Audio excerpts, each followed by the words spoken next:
Monday Night Chat with Wong Chen. Brought to you by the Member of Parliament for Subang. Hi, welcome to Monday Night Chat. We're shooting from Parliament. In this episode 6, we have 4 segments. We got 1 on Policy Monday, 2 on This Week in Parliament. This is the very last week of Parliament for this sitting. And then 3, we have the issue on Q&A in 120 seconds. And lastly, we have an introduction for a new intern. For Policy Monday this week, we're going to talk about the 100 days of Pakatan Harapan.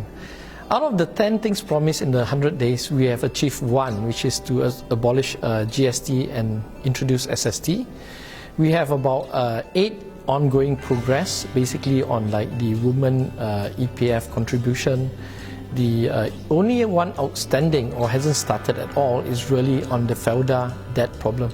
And that's due to the Ministry of Economic Activity. They haven't started addressing the issue. Otherwise, I would rank the current progress made in the first 100 days to be somewhere around 7 out of 10. That's my personal opinion. So it's not too bad. Now, one of the main complaints is why are we moving too slow? There are a few factors. First is most of the ministers were appointed a bit late, I think on the 2nd of July. That's 50 days after the election. So that is the reason why in many of the ministries actually have 50 days in operation, not really the full 100 days. Second is, there is the Council of Elders doing sometimes overlapping or concurrent activities. So there's also an idea that, who's really ultimately responsible for some of this policy rollout.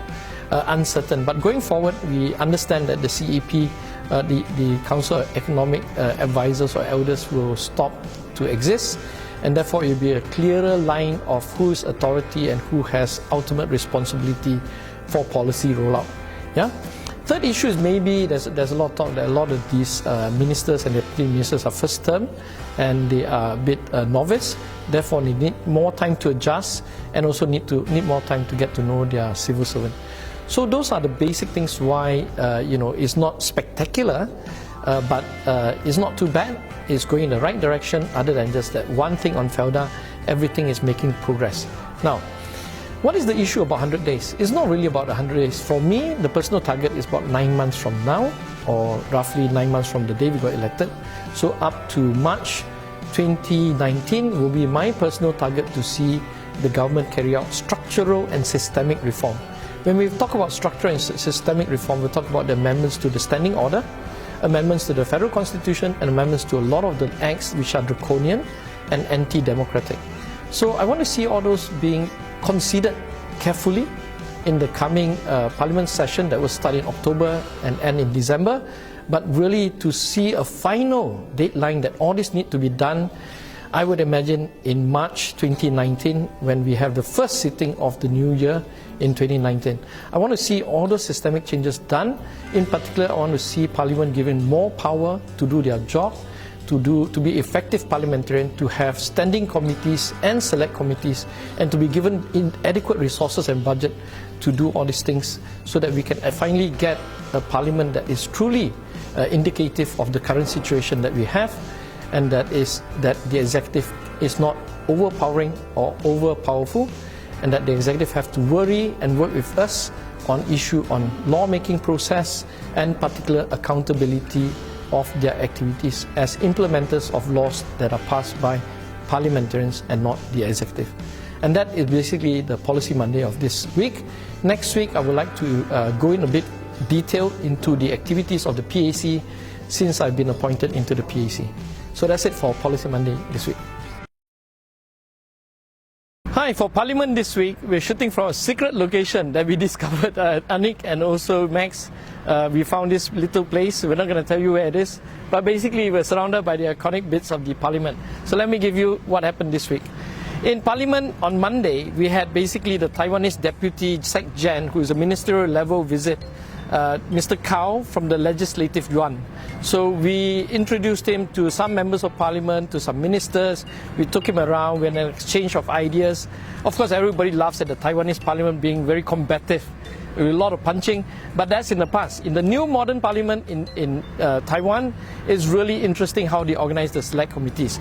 And then I had a meeting with Mr. Dame, Professor Dame, from the University of Bosnia-Herzegovina. He had a lot of interesting questions to ask. He's writing about coalition politics in Malaysia. He lived also in Malaysia for a while. And then I met with Ambassador Gunn of Norway again to have a quick meeting between her interns and my interns to work together on this project that we started, which is the standing committee paper. On Tuesday was quite busy because I've been assigned into IPA, which is the ASEAN Parliamentarian Association. That's a meeting of all ASEAN parliaments. So we had a meeting on that, chaired by the speaker. Then I also had the PAC meeting, the Public Accounts meeting, committee meeting, where they had an introduction about our roles and duties. It's always good to have Ronald Kendi on board. He's the chairman, and we have a good working relationship. On Wednesday, the PAC kicked off with a 3-hour-long meeting with the Auditor General. The Auditor General will be working very, very closely with the PAC. And after that, I had a meeting with a Stanford researcher, Elizabeth. She asked me a lot about international trade matters, our position, what are the issues on protectionist policy, what do we want to see Malaysian economic growth to be based on. Then I met my good old friend, Mr. Jimmy, who introduced another guy called Jim. So Jimmy and Jim, they both are Malaysians living in Penang. Well, living in Penang. Jimmy actually lives in London. Both of them work for local authorities in London. So the Malaysians do go quite far. And they had a lot of input to give, and they met up with Hannah Yeoh as well. So that was a long day. I had an opportunity to catch up with my former staff, Deborah. And then, the event ended about 10:58, so quite late. Then on Thursday is the anti-fake news debate. But we just passed it. It's a repeal of the anti-fake news. So in conclusion, this week is not very significant, but it's really the end of the sitting of the first round in the new Malaysia government.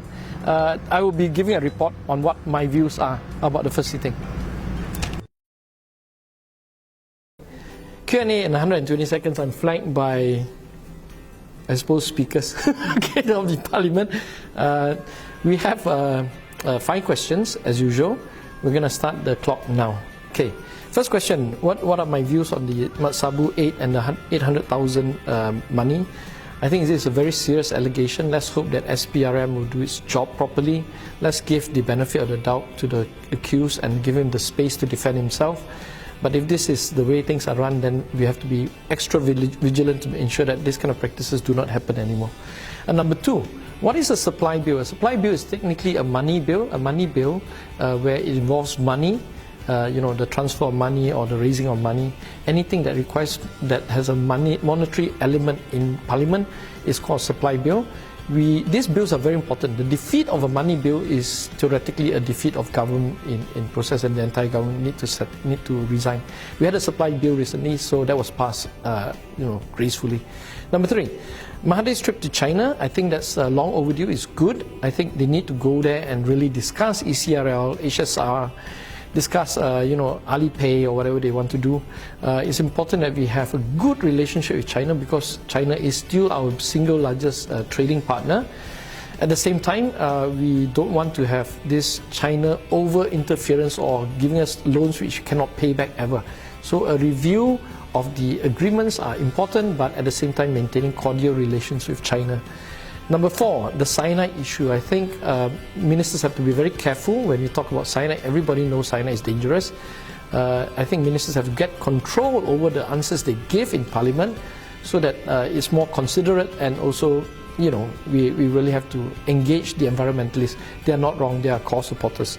Number 5, CEP extension. I don't know extend for how long and for what purpose. Whatever Mahathir wants to do, Tun wants to do, is up to him. He's the Prime Minister, but he has to have a legal basis to do it, to extend this thing. Is it a regulation? Is it a rule by his office alone? Or is it something that Parliament needs to consider? That's it for Q&A 120 seconds this week. Hi everyone, my name is Yining and I'm a new intern here. I just started this week. I study the Human, Social and Political Sciences at Cambridge University and I just finished my first year. So in terms of why I started interning here, I was really looking forward to more exposure to political issues because I'm really interested in thinking about political issues, especially what it takes to really build a new Malaysia after GE14. So in terms of what we've been doing this week, it's been a really interesting week. I've been to Parliament a few times, and I've started helping Boss work on this research paper on select committees, which is about helping to recapture legislative power in Parliament and acting as a check and balance on executive power. So it's been a really good time here, and I'm looking forward to more in the coming weeks.